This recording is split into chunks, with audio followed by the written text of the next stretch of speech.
Assalamualaikum warahmatullahi wabarakatuh. Waalaikumsalam warahmatullahi wabarakatuh. Ambil nafas dikit, lumayan. Minum dulu ke minum. Iya, alhamdulillah.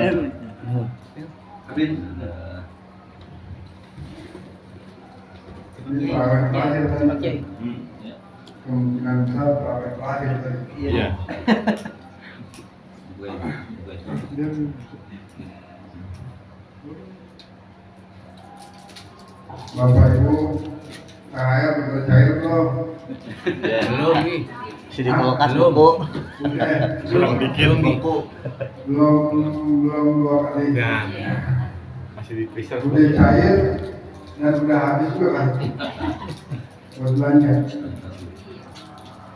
Gak apa-apa ya, kita ingin keluarga dengan anak-anak pakai pakaian baru, menyambut datangnya hari raya, hari kemenangan, Lebaran Idul Fitri. Di satu sisi kita pasti sedih akan kembali berpisah dengan bulan suci Ramadan, tapi di sisi lain kita juga menyambut hari kemenangan dengan sukacita.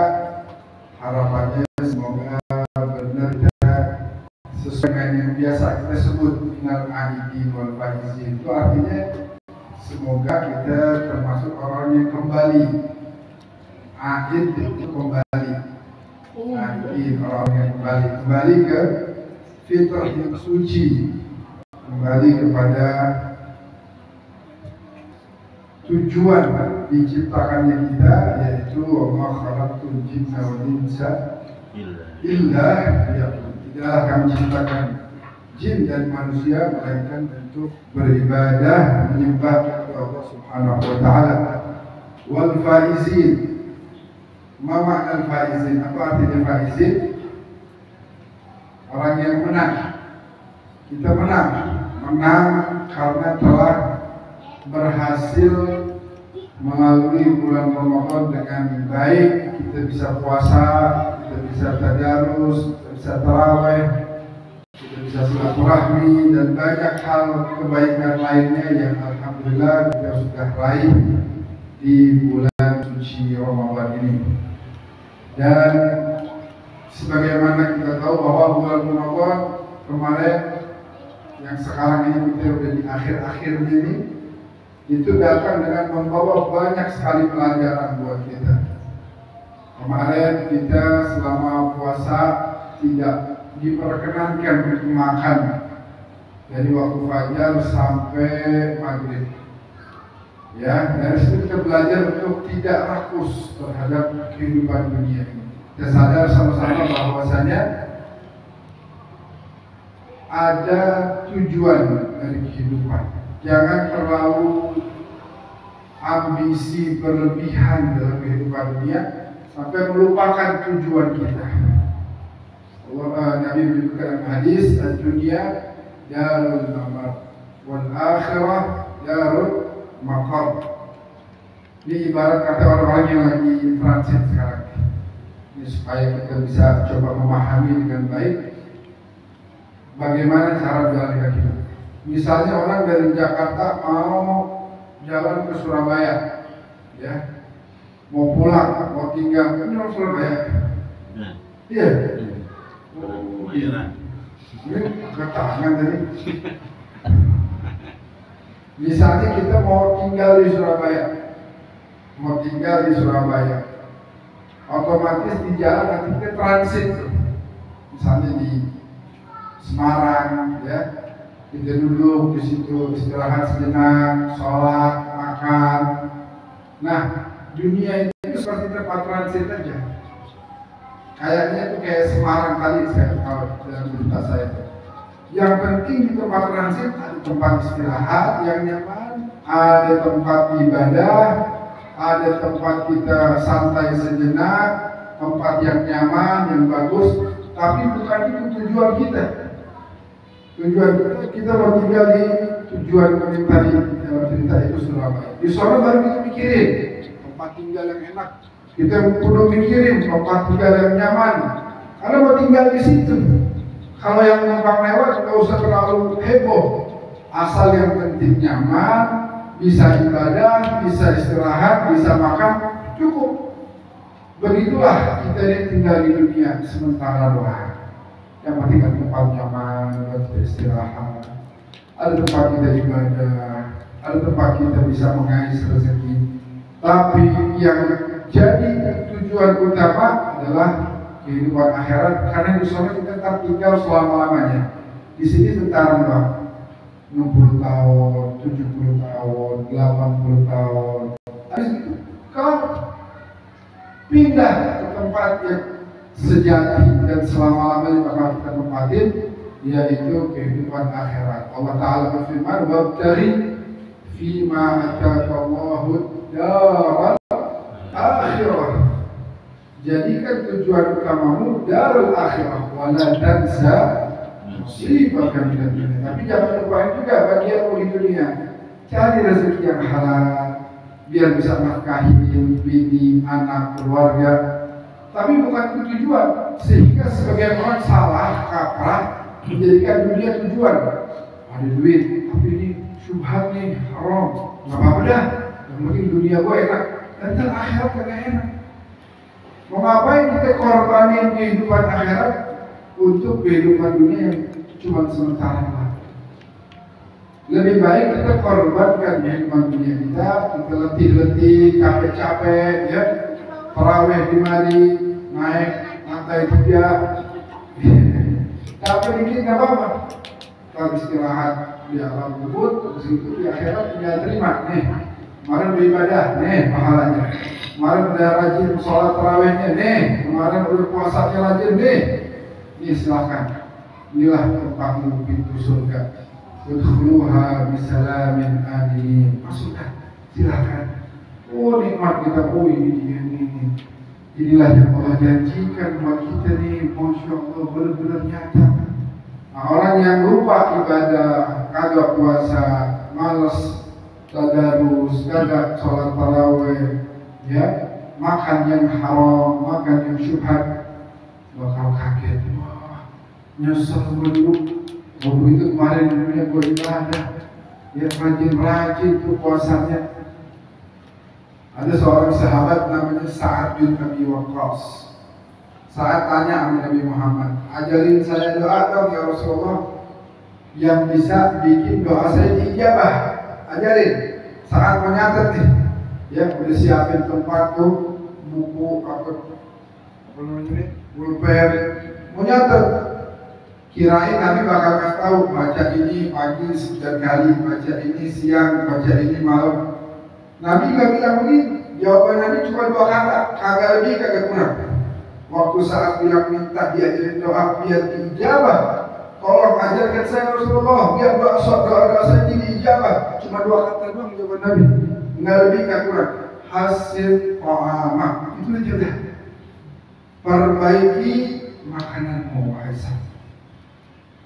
Sebab maksudnya Nabi itu begini, sebab kalau walaupun kita doa berjam-jam, suara habis, tapi mulut kita terpakai makan yang haram, kagak bakal didengar tuh. Kata malaikat, ya ngapain itu doa lah, mulut lu kotor, banyakkan makan hak orang, ngapain itu dirampasin milik orang lain. Emang Allah nggak ngasih rezeki buat kamu kan ada. Kenapa kudu ngambil hak orang lain? Agak yakin sama Allah. Nah yang begitu gak bakal diijabah doanya. Nah kita Ramadan aja siang-siang mau beli makan pakai duit kita aja nih, kita mau makan nih, nggak boleh kata Allah. Ya Allah, ini uang buat saya kerja, letih, keringetan, saya kerja, ini duit saya mau beli makan, lapar, nggak boleh. Tapi duit saya ini duit kamu, itu nggak boleh. Saya mau melatih kamu, jangan rakus, ya. Nah dari situ kita belajar, kalau duit kita aja kita dibatasin sama Allah untuk kita mengkonsumsi, apalagi kalau kita ngambil hak orang lain. Ini koruptor nih, pada puasa nih, wah Masya Allah, dari fajar sampai maghrib kagak makan, pas buka makan pakai duit orang, hak rakyat diambil tadinya. Manfaat gak puasanya? Enggak, yang begitu. Laisa lahu min siyamihi Dia nggak dapat apa-apa dari puasanya kecuali al-ju' wal lapar sama haus saja. Buat apa puasa? Kan tujuannya puasa apa ya? Ayyuhalladzina amanu kutiba alaikumusiyam kama kutiba alal ladzina min qablikum la'allakum biar bertakwa.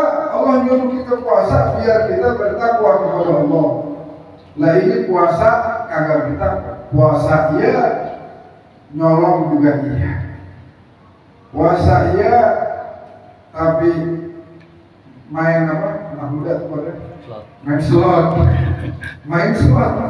Dapat THR kan tiba-tiba di slot.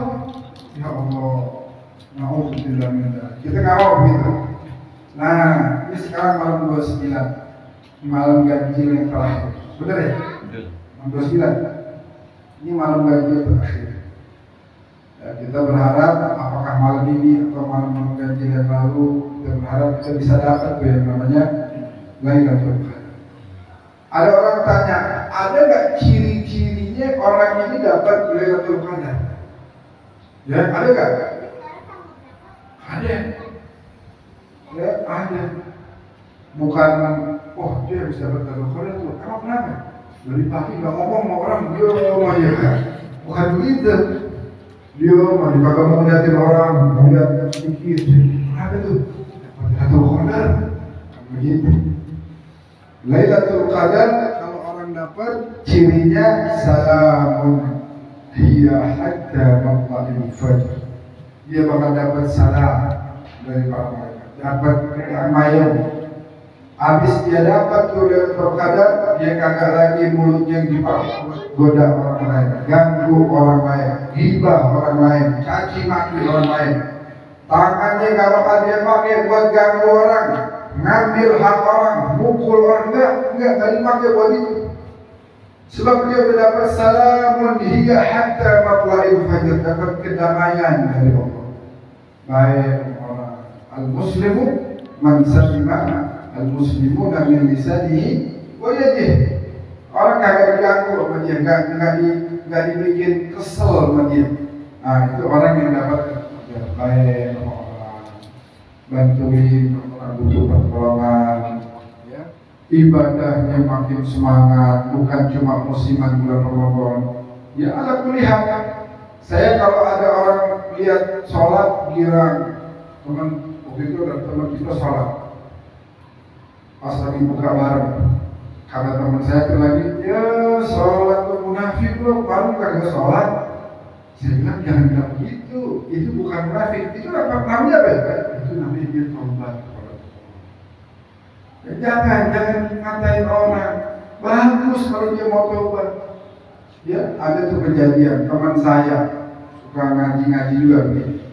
Ada satu orang demen dengan pengajiannya. Habis itu dia bilang begini, orang bagus pengajian saya mau datang. Ya, itu hari pertama kali dia pakai jilbab, perempuan nih. Yang biasa bajunya seksi-seksi, dia mau hadir pengajian, dia pakai jilbab.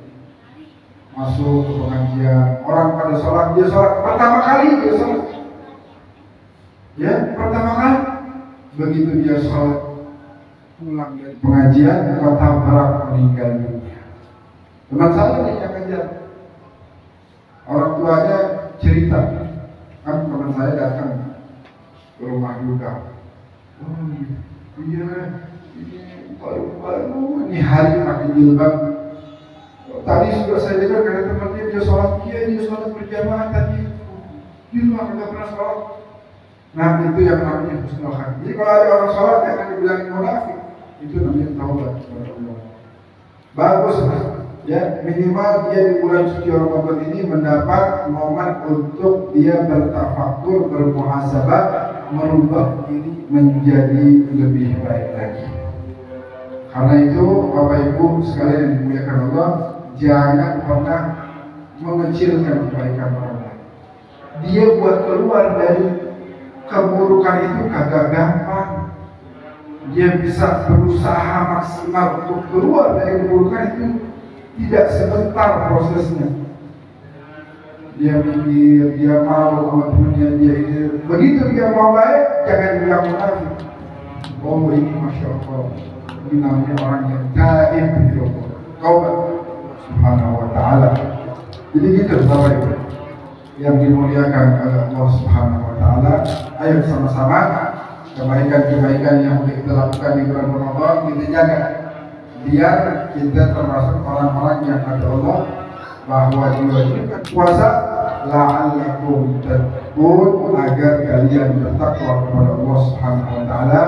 Mudah-mudahan nanti kita keluar dari bulan Ramadan ini bisa menjadi pribadi-pribadi yang lebih baik lagi. Amin. Kalau kemarin sebulan kita bisa puasa, minimal bulan depan Senin Kamis kita puasa. Bukan cuma pahala, tapi badan sehat. Yang sakit-sakit itu hilang. Badan kita perlu recovery, jangan dibikin kerja terus, segala kolesterol masuk, minyak masuk, gula masuk, bingung tuh badan kita, penyakit mulu masuk. Nah ini sebulan dia girang banget nih, dari fajar sampai maghrib istirahat, recovery, bisa semakin pulih lagi. Sekarang dia udah sehat, jaga kesehatan, jaga ya supaya kita bisa terus menjadi orang yang punya semangat tinggi dalam ibadah kepada Allah dan wasilah dari kesehatan tadi. Insya Allah kita bisa senantiasa bertakwa kepada. Terakhir yang ingin saya sampaikan, mari sama-sama kita mengambil pelajaran-pelajaran Ramadan, jangan rakus, tetap berbagi sama orang yang membutuhkan, terus belajar menjadi lebih baik lagi. Kemudian jangan riya, kalau beramal tetap ikhlas lillahi ta'ala, dan jangan pernah merasa diri paling hebat, paling mulia. Enggak, terus kita harus berupaya menjadikan diri kita menjadi pribadi-pribadi yang mulia di sisi Allah subhanahu wa ta'ala. Amin ya rabbal alamin. Itu aja mungkin. Kultum udah lebih dari 7 menit ya, udah bukan kuliah 7 menit ya, jadi kuliah terserah tuh. Kalau terserah saya mau sampai subuh, cuma kita mau siap-siap lebaran di ibu nih, apalagi di ibu nih udah mikirin ini apa daun itunya tuh mau bikin ketupat ya. Jadi itu aja mungkin yang bisa saya sampaikan. Terima kasih banyak kepada Shahibul Bait yang terus mengadakan kegiatan tarawih berjamaah di tempat ini. Terima kasih kepada sahabat saya Ustaz Ijat yang telah memfasilitasi, mewasilahkan kehadiran kami di tempat ini. Insyaallah rahmi kita ini juga orang Nabi, man wasala fihi rahimah, siapa orang yang nyambung silaturahmi di bulan Ramadan, wasalahu Allahu bi rahmatihi yauma yalqah. Karena berkah dia nyambung silaturahmi, Allah bakal sambung terus rahmat buat orang itu. Mudah-mudahan kita semua panjang umur, sehat walafiat, ketemu sama bulan puasa yang akan datang. Amin ya rabbal alamin. Sekian, hadanallahu wa iyyakum ajmain. Wallahu muwaffiq ila muqallid. Sebelum saya tutup, ada apa-apa. Rabbana anfa'na bima 'allamtana wa